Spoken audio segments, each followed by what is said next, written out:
Hi, everybody. So today I'm going to be showing you how to fix an upside down Zoom screen in just a few easy steps. Hold on, we're going live, Marilyn. Cut that ends out. Up looking like mine. We're having some technical how difficulties as we're starting to show You Be the Judge. I'm Dr. Paul Dyer. We have our co-host, Judge Claudia Barber, and Marylin Pierre, who's running for a circuit court judge in Montgomery County. Welcome to You Be the Judge. We're here every Wednesday at 6 p.m. You can catch us all on all your podcast channels, iHeart, Apple Podcasts, wherever you catch your podcast channel. You also catch us live on YouTube and Facebook and things like that. So as we get going, know where you can go. We're in social media age. So if you don't know where we are, shame on you. That's your fault. It's not really ours because we're out there. And we can always see the recordings, hear the podcast, and that is what we've been doing. God, Judge Claudia Barber, we have a co-host, Marylin Pierre, who is upside down today. It's actually metaphorically funny since our world is pretty much upside down. It just seems funny that there it is. You're making fun of me. I might as well show everyone. But that's all. That's all the show that you're going to get. I'm going to work on this while I listen to you guys. So while we have one of our co-hosts that's upside down, Judge Claudia Barber, how was your week? And tell us how the world is upside down. Because this mass media nonsense and propaganda, it's hurting us as an Americans. And well, first of all, I'm happy to be here and I appreciate the invite. And I thought that last week's discussion was great. And I'm so sorry I had to leave it early to jump on another Zoom call at 6:30 p.m. But nonetheless, not to take away from all the wonderful things that were shared, I just, it's been a busy week for me. And the upside downness that you spoke of, for me, I see a lot in the news as it pertains to crime here, crime there, crime just up and down. But we still have the struggle for justice. You have this Grand Rapids, Michigan killing and no arrest. None. And it's worse than Walter Scott, who got shot in the back. Right. Because this was close range. This was execution style, for what it appears. And then the revelation in the news that Wells Fargo has been, how shall I put it? Judge Claudia Barber, you actually read news that is that has impactful. That's impactful. Yes. Right. And so explain what Wells Fargo is doing quick. It's easy. It's statistics. Yeah.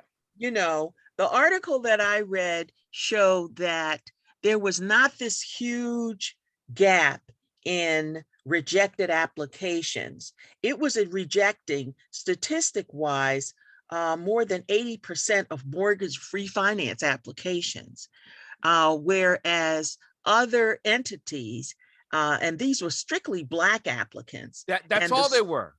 Yeah, strictly Black applicants.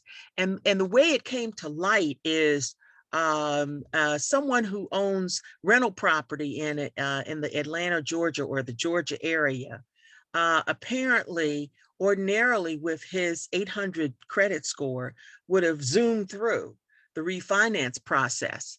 But flag the file. And to me, this is nothing more than a way of claiming. Welcome, Marylin Pierre, because you're right side up this time. But I'm trying different things. Sorry to interrupt you. Okay, so nothing, so this is nothing but it appears from the story I read, a scam. It appears to be, we could allegedly call it a scam, where, they're redlining. Just stop telling me there's no redlining. Just stop it. Just, I don't want to hear it anymore. Here's the funny thing. this is a sad thing. I don't want to use the phrase funny. I read the article about how they got caught redlining. They used the word in this article, redlining, but how they were blanketing, canceling Black applicants from refinancing over 80%, right? That's the article I Yes. read. So here's the thing. After the article I read, if you scroll down in any of the Wells Fargo's thing, they're saying how they're contributing to HBCU schools and how they're donating money. Deflect. And they've been doing this now prior to this coming out. If you go back several months, Okay. they knew this was coming. Yeah. First of all, can we tell people who don't know what we're talking about? Because some people, I see the look on some people's faces. They're like, what are you talking about? What we're talking about basically is that the mayor of New York, Eric Adams, finally did something that I actually agree with. He decided that he was no longer going to put New York City's money into Wells Fargo banks because of their Good decision. Yes. Oh, you didn't know that? Okay, because of their history of discrimination of discrimination. And so Roland Martin did a great report on it, showing how some Black organizations like the NAACP, the National Urban League, Rainbow Push, and some other organizations. He said he wasn't picking on any organization in particular. What they would do is they would say, wow, look at that. Wells Fargo is giving, $50 million to Black organizations or to Black people. When in fact, when you compare the amount of money that Wells Fargo has taken out of the Black community because of their discrimination, it's in the billions. So yeah, Wells Fargo could give $50 million away by buying a table at, the NAACP Freedom Fund dinner or something of that sort. But, that's how it's camouflage. That's how racism is camouflage. Exactly. And they'll come up with a thousand reasons why it's not what it is when you know it is what it is. Exactly. And we would love to get into that some more, but we do have our guests. We do have a guest. That we do need to go to. I was asked the question. That's all I'm saying. Yes, you were, and you did answer it, and that's why I'm like, I love to hear Max speak. Max has a lot to say. We look forward to hearing him. And I've got lots of questions for him as well. So if we could get into that. Marylin, do you want to introduce Max? Oh, I did not ask Max for his bio. So I know Max can speak for himself. And he's got, like I said, I've heard him speak many times before. And I look forward to hearing him speak many times again. And so I figure Max could do this on his own. Max, welcome to You Be the Judge. Should we do drum roll for Max? Yeah, I will drum roll him. Well, I want to say welcome to You Be the Judge. We're here every Wednesday at 6 p.m. and thank you for joining us. And you're always welcome back. That has nothing to do if we like you or not. It has more to do with just because of the things you have to say and you help in community. If it's pertinent, we want you to know that you're here. This is a home for you because you to be the judge. There's three things that I always consider very highly important: information, understanding, and help people get into an action. So with that being said, Max, welcome to You Be the Judge. Thanks for having me. I'm glad to be here. Introduce myself. Sure. I'm a candidate for state senate in my state district, which is District 18 in Montgomery County, just over the DC line. I'm a community organizer by trade. Many years ago, was an educator, and I got recruited by Reverend William Barber into the mass protests in North Carolina, fighting for voting rights and fighting against Republican scheme to cut the social safety net and cut taxes for the very wealthy. I went to jail with Reverend Barber, and I started to learn about organizing. I founded an organization in North Carolina before moving with my family up to DC and then Montgomery County. And during that time, I left education. I became a full-time organizer. I traveled all over the country, training folks how to do the things that I had learned to do in North Carolina in other states. So I'm a big believer in bottom-up grassroots organizing. I'm proud to be part of the broad movement for racial and economic justice in this country. I guess I can say when I came to Montgomery County, I was briefly very excited to see like, wow, everybody's a progressive Democrat in Montgomery County. It's just be a really easy place to live. And very quickly learned, there's what's on the label and then there's what actually happens behind closed doors. And in some ways, it made me miss North Carolina because at least there you kind of knew who your friends were. If you wanted to be a Republican, you could just be one. So here I am, first time candidate, and I'm excited to be here and meet everybody and talk about what we're trying to do in my district. Well, first of all, I must say, Yeah. I'm impressed with your connections with the Reverend William Barber III. My goodness, a passionate leader for social justice. Yes.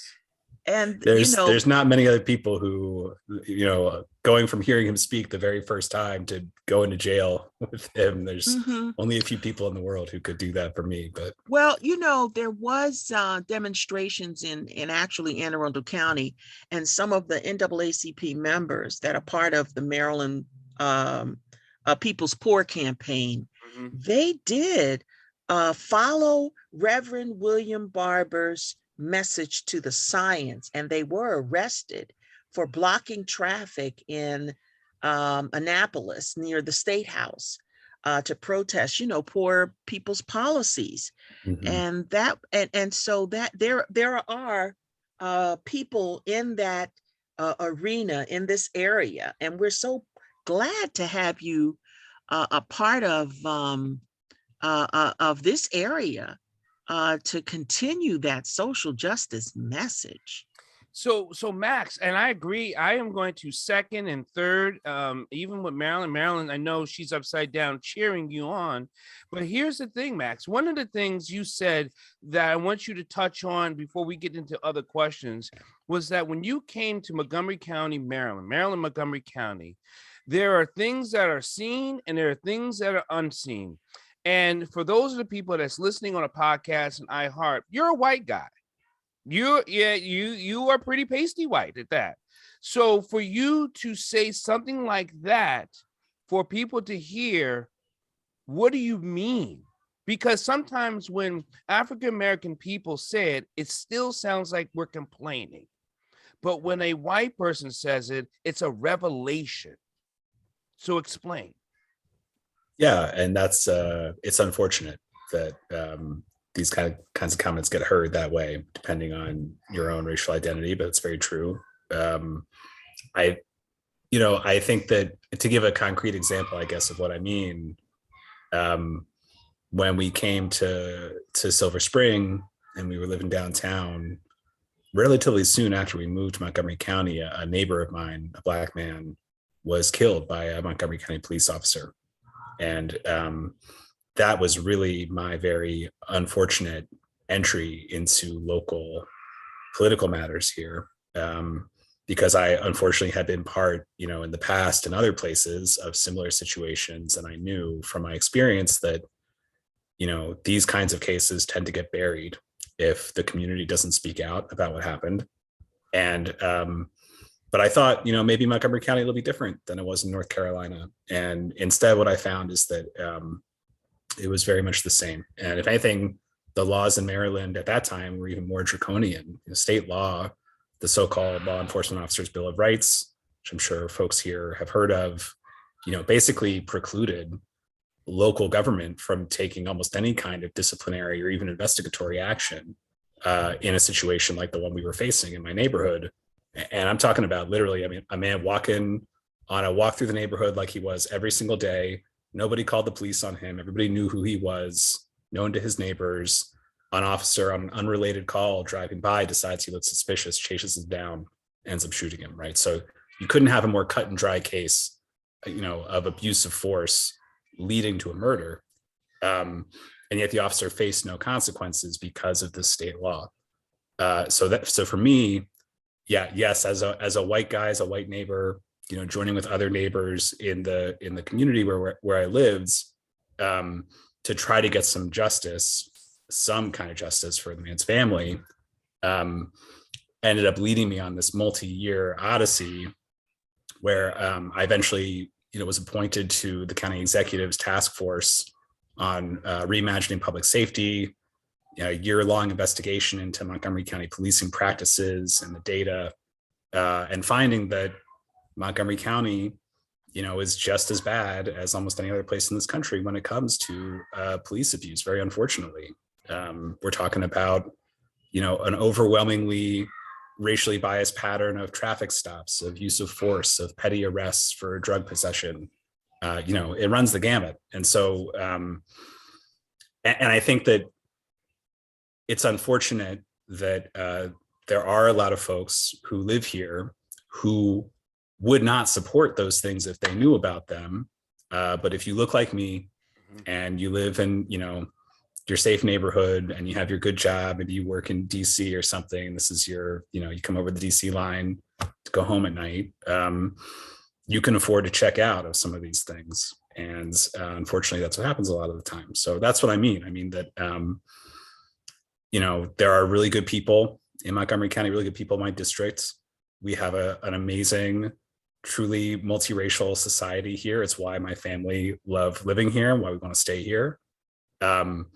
But we can't pretend that that we have solved these deeply, racially patterned social problems. We have them just like any other place. I just wanted to say on behalf of, Robert White, I know he can't speak for himself, but that's who you were talking about.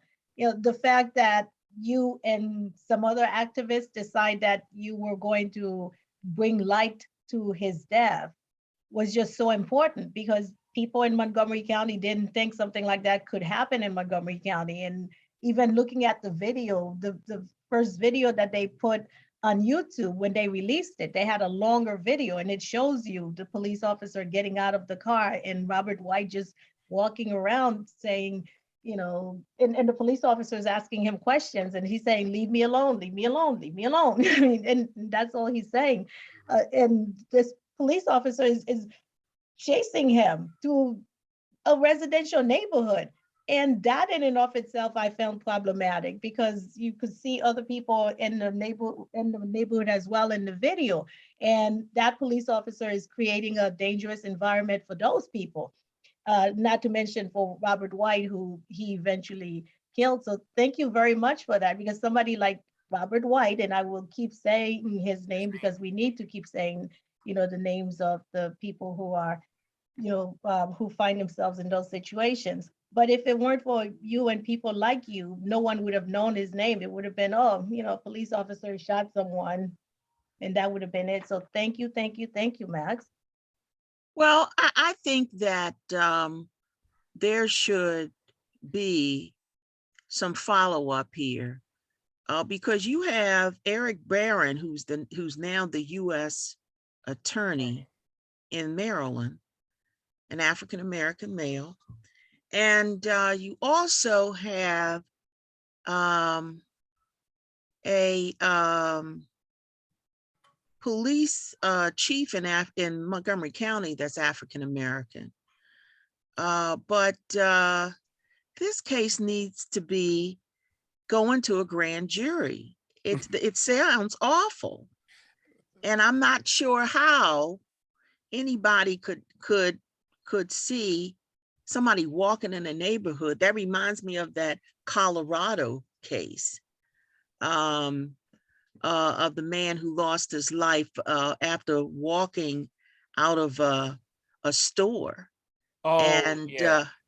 Late night show, the right, same in this, scenario, just about. Here's the thing, and Max, as you're running for state senator, there's not much you can do about that particular case. So how are you going to have a cause and effect on that type of atmosphere in Montgomery County from where you're going? Because here's the thing, we want you to go there. And a lot of people think that, good policy only comes from certain color of people. That's bullshit. Yeah, I can say this is my show and I'm good with that, because good policy comes from good people. And we have to be clear on that. good policy comes from good people. Good people still sometimes cannot get through good policy. So that is probably your juggernaut with any candidate running for a large seat. And this is a large state senate. So how are you going to make good policy in a bad atmosphere like Montgomery County? Well, I think it's important to know that the state legislature, and particularly the Senate, because there's fewer seats there, does have a surprising amount of control over what local governments are able to do vis-a-vis policing. And that's actually, you know, the immediate cause of this campaign that I'm in. I mean, this is a multi-issue campaign. People in my district need a lot of different things, but you know, the real way this campaign got going was that my current state senator, who I'm running against, who's very close with the police union and other interests that push pro-policing, you know, policy. He was the linchpin Democratic senator in the Judicial Proceedings Committee, which is the committee that deals with these issues, who ended up amending the bill that we fought for years, basically gutting it from the inside. And so he was adding amendments to a bill that would have freed up local governments to do more to deal with unconstitutional policing, with things like allowing officers to expunge their records of misconduct after 3 years, meaning that if you face abuse from an officer who has a pattern of abuse, if that pattern dates back to more than 3 years, you would never know that. It wouldn't be in the record for you to find out. He was adding amendments to the bill that would have prevented chiefs of police from taking disciplinary action against officers, except under highly constrained circumstances, and similar amendments like that. So I think we should understand that there is actually a lot that state government, you know, does control about what is possible at the local level. The other thing that I will say, you know, and this is something that I really believe in, is that, and I take this from the case of Robert White. You know, that was a situation where my neighborhood at that time in downtown Silver Spring simply had too many police with too little to do around bothering people. And this is something that we see in majority Black and majority Latino neighborhoods, certainly in Montgomery County. I think there's a balance, and there can be good intentions in there of wanting to provide more services to certain neighborhoods. But when what that service looks like is harassment or worse, then we have a real problem. And so one of the things that Montgomery County government, you know, the county council has actually unanimously asked to be able to do this, but they can't without state officials giving the okay, is to do things like reduce the amount of traffic enforcement that Montgomery County police are doing. In this day and age, we've got red light cameras, we've got speeding cameras. They're actually more effective at keeping pedestrians safe and keeping our roads safe. Yet we still rely primarily on, you know, human police officers to do traffic enforcement. What we see in Montgomery County is that you are 3 times more likely to be pulled over. In fact, you have a 1 in 3 chance every single year of being pulled over if you are Black in this county. And that's unacceptable. That's vastly out of proportion, you know, in terms of the racial composition of this county. And it's because, you know, we are relying on human officers with either implicit or unfortunately sometimes explicit biases to do that work. So these, and this is something where we actually have to change state law in order to allow the county council to change local law, and actually reduce the amount of human policing that is, you know, working on traffic enforcement. So it's one example, but there are a lot of examples like that. And so I do think there's actually a very close partnership that needs to exist between the county delegation to the legislature and the county council. But that has been hard to achieve in Montgomery County so far. So, you know, the interesting thing about what you're saying, you really cause us to focus and think about how significant our voting is, because we have got to get out and mobilize other people to vote and take it seriously. We need candidates like Max Socol to be seated, to win, get elected, to, get to the ballot box as soon as you possibly can. Mail in your request for a ballot. Do whatever you got to do, but you got to vote. And you've got to put candidates in offices that have their finger on the pulse in a right way on these social justice issues. And we got to take out candidates that have been there for Right. more than a term or two, right. that You things got have not changed. If things Right. have not changed in a term of one term, they're not doing anything for you. Yeah, They're not going to do anything for you. Now, see, my whole thing with this police harassment thing that state senate candidate Max Socol was mentioning here. See, there are a lot of policy issues that need to change. For example, what's wrong with the police chief, issuing a mandate, no more pretextual stops? Right. Okay. What's wrong with the police chief start rewarding police officers for making a certain quantity of arrests or writing up certain citations in certain neighborhoods and targeting certain neighborhoods? That, to me, that's the root of the issue, these policies here. And to the extent that they won't change their ways and the way they grade officers on you haven't made any arrests this month, so then their performance evaluation sinks, as opposed to the other work that they do in restraining arrests,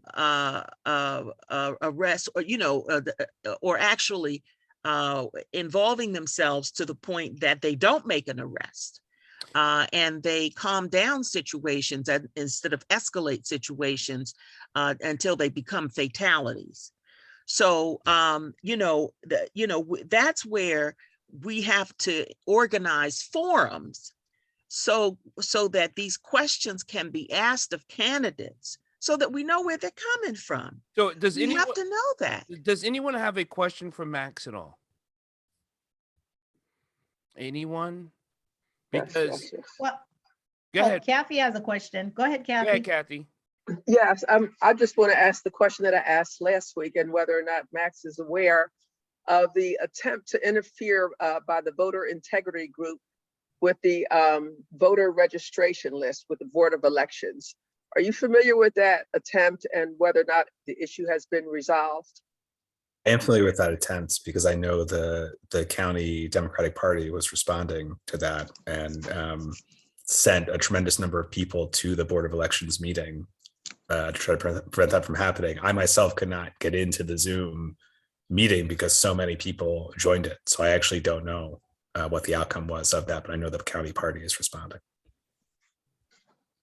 So we just need to try to keep monitoring the meetings to make sure that it has been resolved. I think that's a good starting point. Make sure you're on the county party email list. They've been doing a really good job of alerting folks, of how to join those meetings and what to say.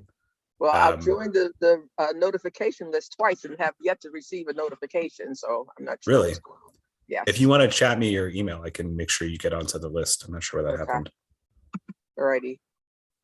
Does anyone else have a question? Yes. I would like to know again, what district is it District 18 that you're running for state senate? What does that encompass? Yeah, it's a bit of an odd district because it cuts off half of several different metro areas. So part of Silver Spring, which is where I live, the Woodside, Forest Glen neighborhoods in particular, and then north through most of Wheaton, all the way up to Glenmont. And then it runs west through all of Kensington and along the DC line to the south.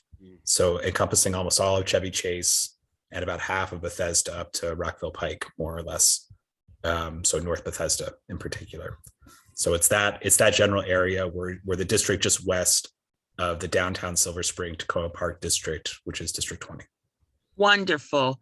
Now, are you aware of a guest we had on a few weeks back that shared a lot about slave cemeteries in Bethesda that have been uprooted? Dr. And Marsha Coleman Adebayo. yes, yes. Yeah, yes, Now, I am familiar with that. what can be done, and what policies would you encourage in changing that situation? I believe she did get a favorable ruling from the court, but where do things stand? And how is it that these slaves burial sites could be uprooted with such dismissiveness? And we got to remember, County Executive Mark Elwich is the one who did this. So let's call him what he is. He has done it purposely. He does not care about our existence in civil rights, because he said he would never do this to a Jewish site, but he does this to an African-American site. So I guess we'll go back to, I just want to make people know that Mark Elwich is the reason why that has happened. Go ahead, Max. Okay, well, before Max answers, I don't even know if Max could answer that question, because it's actually a county issue, like you just pointed out, Paul, as opposed to a state issue. I know one question that we always have, being that this is you be the judge, and we have Claudia Barber there, who has run for judge, and we have me who's running for judge. We want to ask, since you will be in the Senate, we are speaking it into existence, since you will be in the Senate, how you would vote if there is a proposed bill, like there have been many, many times, to amend the Maryland Constitution to keep people who were not appointed by the governor to run for circuit court judge. Yeah, I will. Let's speak to that. I am though on the Bethesda African Cemetery Coalition list, and so I do have some sense of what's going on there. I don't want to speak for Dr. Coleman Adebayo, because I think she's an amazing organizer and seems to have the situation far more in hand than I would have ever expected. But my understanding is that they did reach some sort of concession with County Executive Elrich. There was a process several months ago where they started trying to negotiate about the land. I think it's unfortunate, that it took as much organizing as it did to get the county to the table. But I'm glad that they are trying to negotiate. I also, to connect it back to what we were talking about at the beginning of this conversation, Reverend Barber, they got Reverend Barber to speak out on behalf of the organization. So that, I think, was also a turning point. The information that I have now is that I think that they are looking at moving the organizing to the Department of Justice. And I don't know how much of this I want to share here, because I don't know how public it is yet, but my understanding is that they are looking at Title VI, which is discrimination action in the Civil Rights Division based on hate crimes via desecration.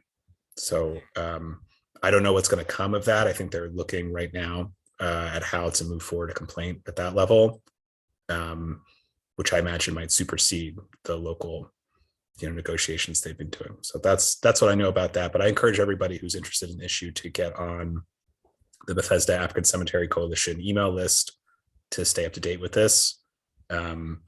It's really powerful local organizing. It shouldn't have to be done, but since it is being done, if you live in Montgomery County, you should definitely know what's happening with that coalition. Okay, and then to your question, Marylin, this is what we discussed in person when we were together several months ago, right? Oh, yes, that is correct. And if I could give a bit of a background for people who don't necessarily know about this issue. Well, Judge Barber, would you like to give the background for people who don't know about this issue, since you've been working on it so much longer than I have? Oh, wow. Okay. So for several years, even prior to my running for judge on the circuit court in 2016, there were bills introduced to eliminate contested judicial elections. The history behind this is when Governor Marvin Mandel was governor, he issued an executive order creating judicial nominating commissions. What they are commissions that consist of bar association members as well as government appointees. And they get in a room and interview candidates and decide who to shortlist. That name is given to the governor. And most of the time, the governor can choose from that list. Poof, you're a circuit court judge, just like that. For 368 years in Anne Arundel County, the circuit court in Anne Arundel County had never, and I underscore this, never appointed an African-American woman. So they were practicing exclusion ad nauseum. So when I challenged the system in 2016 by running in a contested judicial election, you know, there was fierce opposition, and there was a continuation of bills getting introduced into the state legislature year after year after year. Some are cross-filed, but the bottom line was to eliminate contested judicial elections, only do it the Judicial Nominating Commission process way, which basically is a process where, number one, it's, you know, you can practice exclusion and keep, you know, courts, appointing them where the elite appoint the elite. And voters have no say in that other than affirming. It's like in the appellate level, you run in retention elections. There is no contested judicial election, but the trial court is very important because that's the entity that prosecutes all criminal felonies or adjudicates criminal felonies. And you have your jury trial. That's the only court in the entire state of Maryland. The circuit court is the trial court of general jurisdiction, and they cover so many things. They cover all jury trials. They start there, and they cover workers' compensation appeals and so on and so forth, and a large amount of cases: civil cases, criminal cases, contract cases, etc. This move to eliminate contested judicial elections is usually brought by people who have been successful in the Judicial Nominating Commission process. And they want to put on the voters this narrative that their spin on things is that that's the best system, and it's just not. You know, as I've just mentioned before, statistic wise, you can get commissions and form commissions to collectively practice exclusion year after year after year after year after year, which was the case in Anne Arundel County. So in Prince George's County, the voters have been outsmarting the system. When candidates running contested judicial elections in Prince George's County and also in Charles County last year, they chose, the Prince George's County chose all the African-American candidates. I don't care whether they were sitting judges or not sitting judges. The only exception was Kathy Surrett, who was a former ACLU attorney, but she was running for reappointment. So she got her 15-year term. But the upshot to all this is that they stopped introducing legislation, I think, in this session only that just passed. It maybe had been last year or year before last, but there had been an ongoing reviving of this House bill and Senate bill to eliminate contested judicial elections, turning them into retention elections. And it's largely sponsored by people who like to keep the system the way it is. And it has proven to largely benefit a certain segment of the population. I just, Max, before you respond, I just wanted to say that they did introduce it last year because I testified against it and you had some technical difficulties. That's why you couldn't testify against it. And one of the sponsors of one of the bills was Kathleen Dumais, who is now a judge. And so I keep wondering whether she anticipated that this was going to happen and she just did not want any competition. But that being said, I saw it as voter disenfranchisement. So basically now voters have the right to vote for circuit court judges. And these people, like everybody else on the ballot, is qualified for the position that they are on the ballot for. However, if the bills that were proposed by Kathleen Dumais was passed, voters would no longer have the right to vote for people that they have the right to vote for now. So you could look at it as a form of, this is voter disenfranchisement. Am I going to support someone who's going to take the right away of voters to vote for someone that they now have the right to vote for? Right now, every voter on this phone call will see Marylin Pierre's name on the Montgomery County ballot. And they have the right, because she filed a certificate of candidacy, to check her box. Unfettered discretion. That's an amazing right, right there, to choose who you want to. Don't be giving me some list that you conjured up based on their connections and their opportunities. I don't need that. I don't need those people on the bench. So because sometimes they get it right, but sometimes they don't. Go ahead, Fred. You have a question? Will? He's going. He's coming. He's getting his mute button. Okay.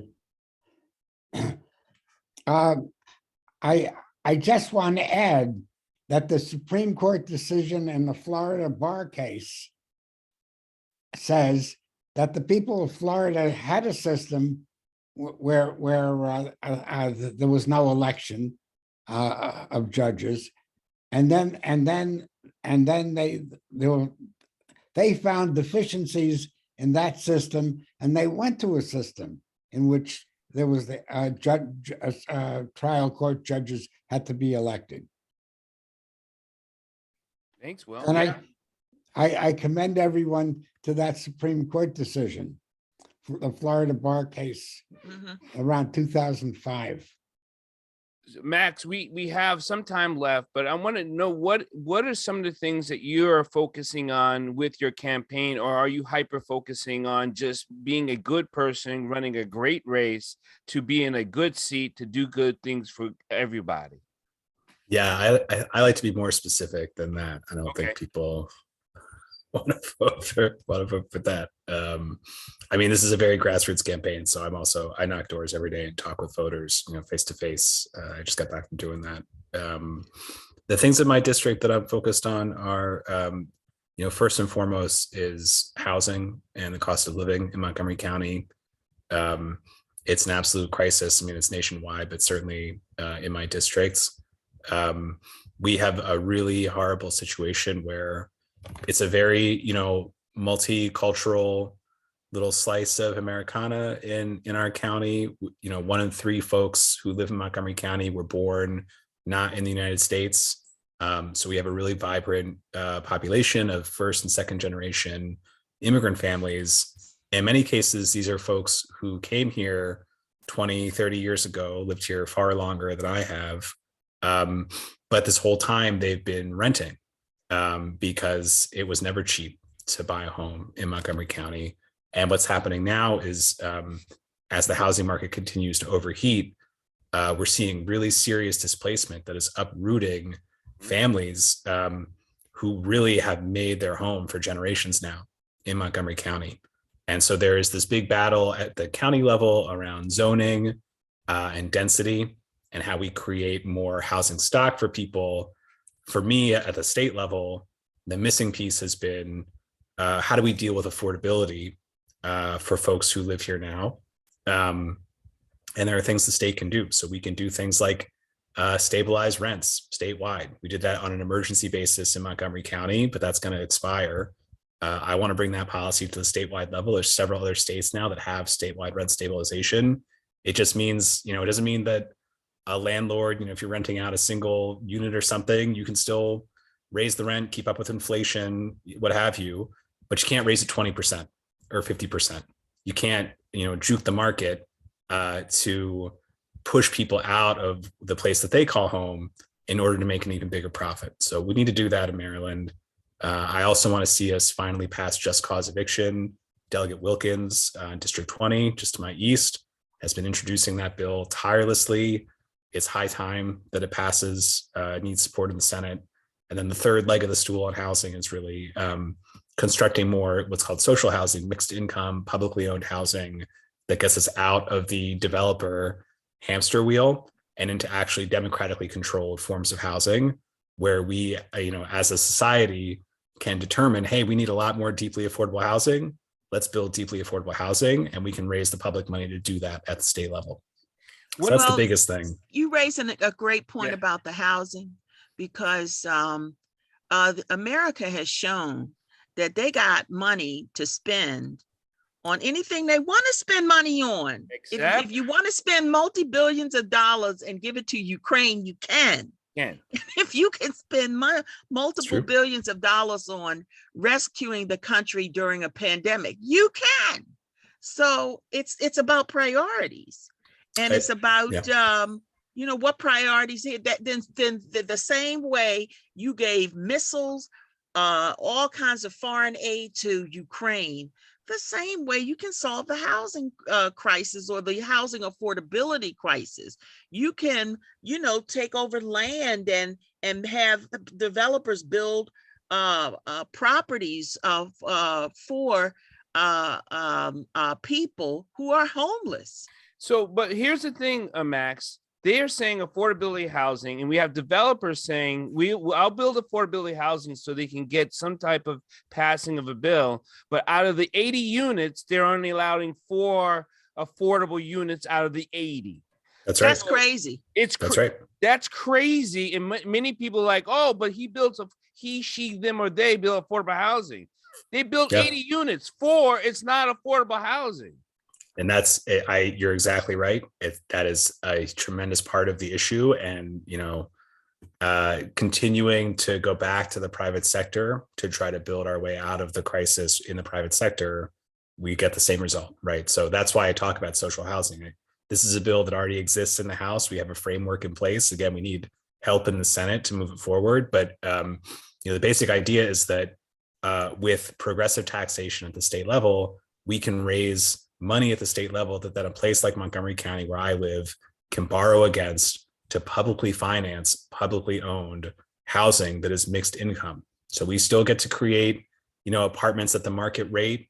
Those apartments actually subsidize the deeply affordable apartments, so it's more financially sustainable over time. But all of those units are permanently held by the public. They aren't owned by private developers. They aren't subject to the whims of the market. And that is how we don't just build our way into an ever deeper crisis, but we build our way out of the crisis. I think it's a really, really important, mental shift for folks to make. We have, just like you said, Claudia, we have the resources, to build affordable housing. But when we keep trying to build it in the form of tax credits to private developers who then build those 4 units with 76 that are luxury rate, we're never going to get there. So that's, and I will also say, less people think I'm being pie in the sky about this. We actually have our first social housing development coming online in Montgomery County in White Oak. Right. We're going to have an amazing community. It's actually going to be age restricted, so it's senior housing in particular. But we're going to have 100 or more deeply affordable units for seniors in this White Oak development. But that's with just a couple $1 million that the county scraped together and figured out on its own. If the state will partner with places like Montgomery County and the rest of the state of Maryland and raise serious money at the state level, we can supercharge this program, and we can actually start to build enough units to deal with the homelessness crisis and deal with the affordability crisis. Before we go, and then again, I'd like thank everyone for listening to You Be the Judge. We're here every Wednesday at 6 p.m. You can always get it on all your social media podcasts. But here's the thing I want to ask you. You don't have to quantify the type of person you're talking to, but as you're door knocking, there's some pushback when people give you, I'm not going for that.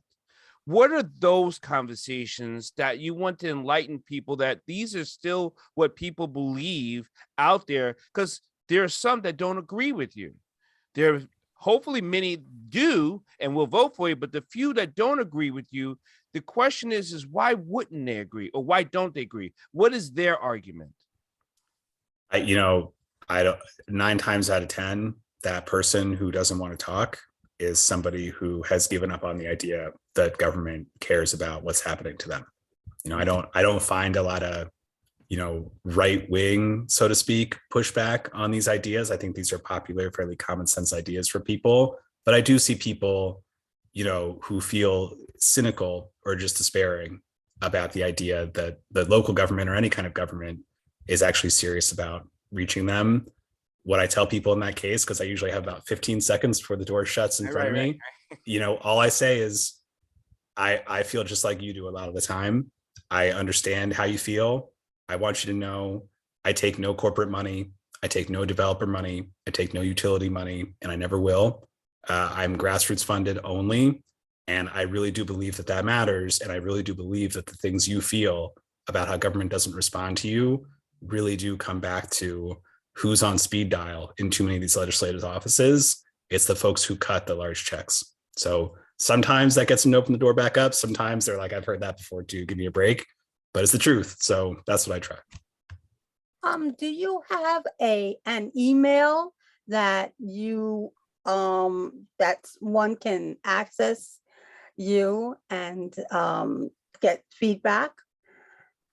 Yeah, absolutely. I can put my email in the Zoom chat if that's okay. Is that? Mm-hmm. Yeah, Okay. Folks are more than welcome to reach me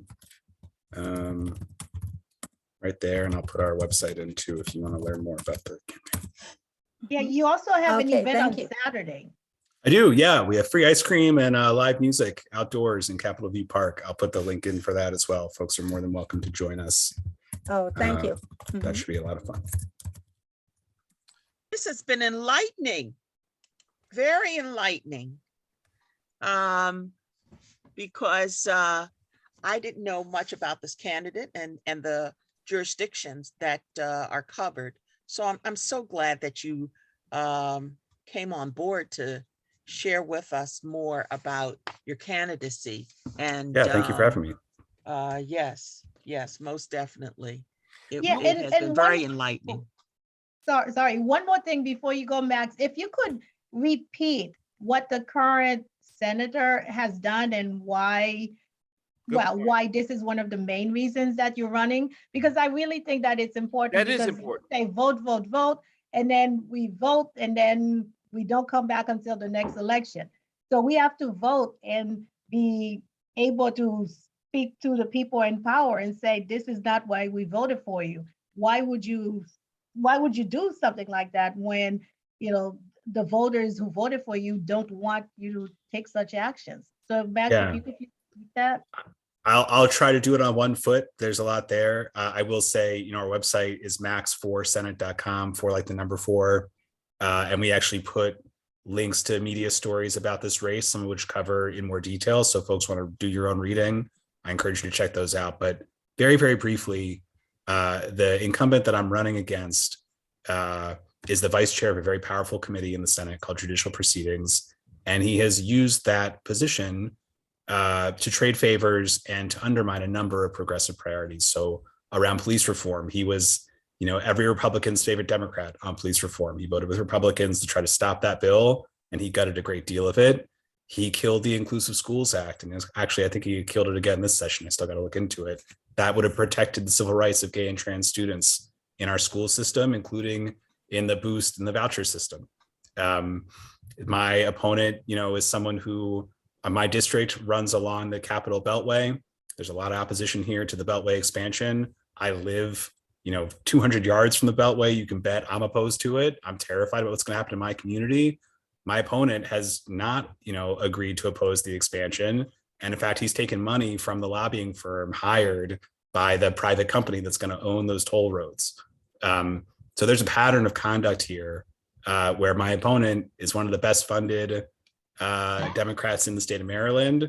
Folks are scared to run against that. But there's consequences for being that well funded, and the consequences that, you vote the way that your donors ask you to vote all too often. So I encourage folks to look into it more. Check out our website. You can read more there. And this is Molly Hauk. I'm going to have a meet and greet for Max on May 15th, 4 to 6, if anyone would like to come in Kensington. Thank you. Thank you, Molly, for having Max. It's important that we stay in contact with good people, with good policy people. and With good good procedure. Max, welcome home. That's what I could say with You Be the Judge. Welcome home. Thank you, everyone, for listening to You Be the Judge. Again, we're here every Wednesday. We'll see. You're always welcome back, Max, to just pop in anytime you want. And then we can also give you another form. Again, I would love to have that. And also for your other candidates that are running that you align with, bring them with you, almost like a field trip. And we can talk about policy that's going to happen and policy that isn't happening. We really appreciate you. Thanks, everyone. And have a great night. Be kind, compassionate, and love.